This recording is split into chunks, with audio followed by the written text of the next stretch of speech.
Hey, it's Danny from projectmanifest.com, and in this video I'm going to explain what a post-implementation review is, or a PIR.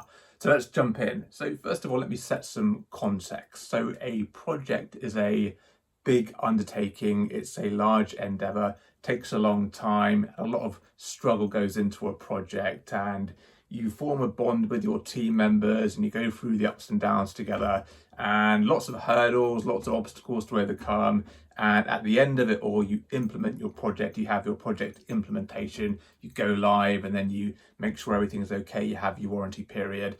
And then after all that is done, you want to reflect, look back on your project and think about how did it go, what went well, what didn't go so well. And that's what we call the post-implementation review. You're looking back at your project and reflecting. That's essentially what it is. So why do we do a post-implementation review? Well, several reasons. Number one, we want to congratulate ourselves for a job well done. There's no point in doing this if we don't think about the good stuff we did. But we also want to learn, and we have to learn through analysis. We can't just say what did we do well and what did we not do so well. We have to ask the question why. Why did that go well? Why did that go not so well? And what could we do differently? It's that analysis is the important bit. So that's why we're doing it. And a post-implementation review, if you do it well and you document it correctly, you can use that, you can pass it on to other projects or other project managers or other departments, and they can read it and use it hopefully for their own benefit in the future.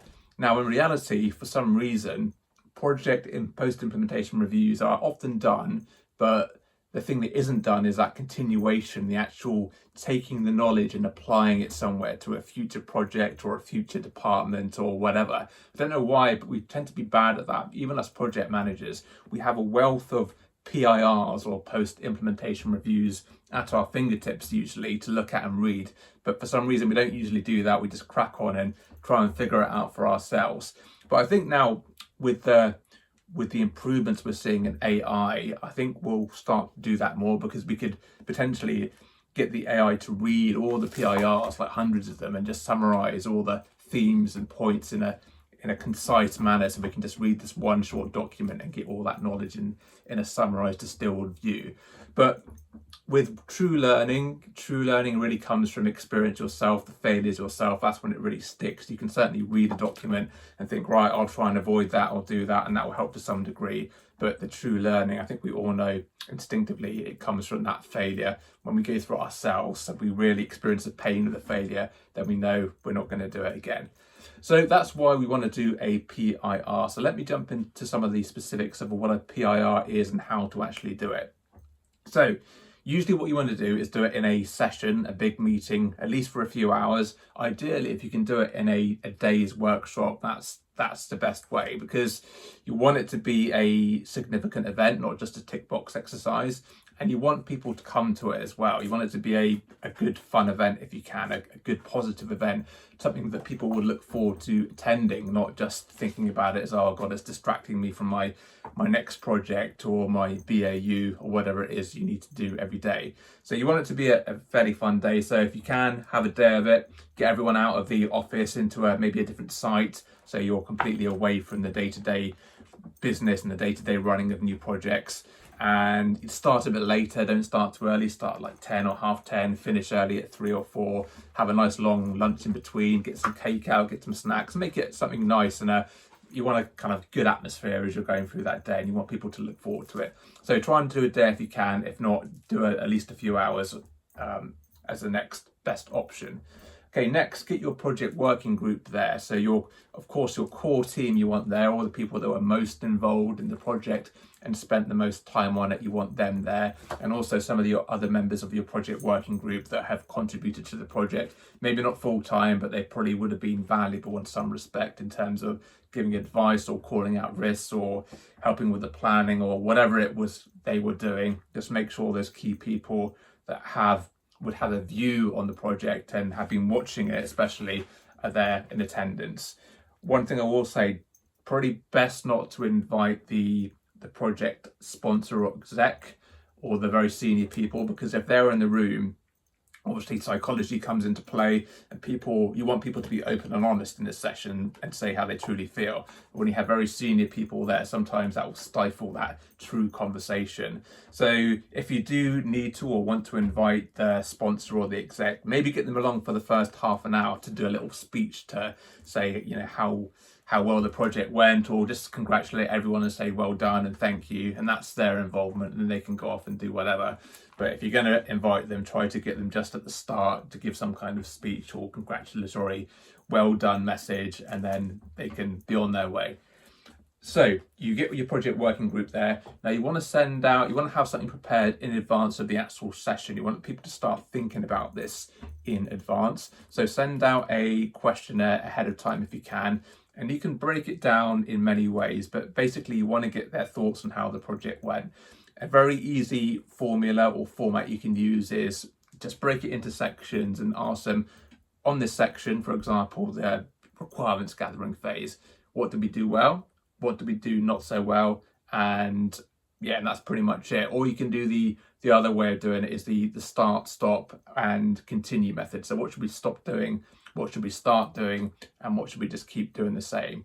And you can break it up in stages of the project, or you can break it up by deliverable, however you want to do it, but give some kind of structure to the questionnaire you're sending out. And ideally get them to score it as well, so you can actually look at numbers and have relative comparisons across the phases of the project or the activities of the project.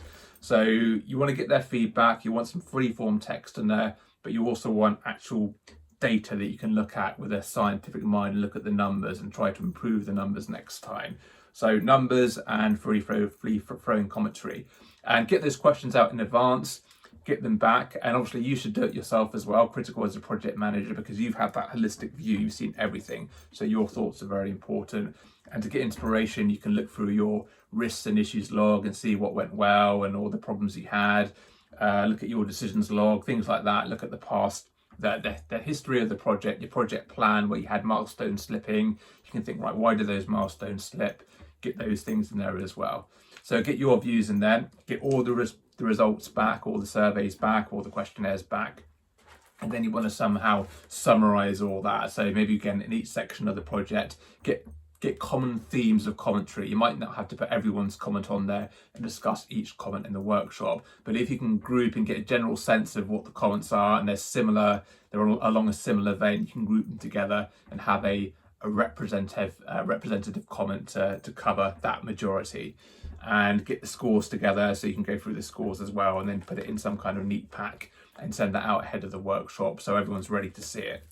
So in the workshop itself, you want to go through each of the points, each of the sections, and just have that discussion. So you can talk about the points that were made from the feedback that you've summarized. You can talk about the scores, and you can talk about, why it went well, do the analysis in there. Okay, so here's the feedback. Why do we think that was? What could we have done differently? And as you're doing this, you want to get someone to capture these notes, especially if there are any practical actions that can be taken forward by someone in the team. So you want to make sure you're capturing action, so this becomes a continuation. It's not just that we do it, it's done, but it's going to trigger some action to make things better in the next project or the organization as a whole. So go through each point, have the debate, make notes about why things were the way they were, why did it go well, why did it not go so well, and if there's certain actions, just make sure you're capturing them with an owner. So that's how the session should run. And you need to make sure you're facilitating the session so it doesn't deteriorate into a blaming session or a finger pointing session or a name calling session.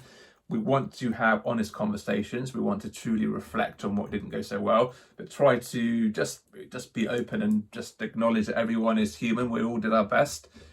We hope we all did our best, but try to avoid arguments, keep it nice, keep the atmosphere positive, make it constructive, not just finger pointing without any constructive action off the back of it, if that makes sense.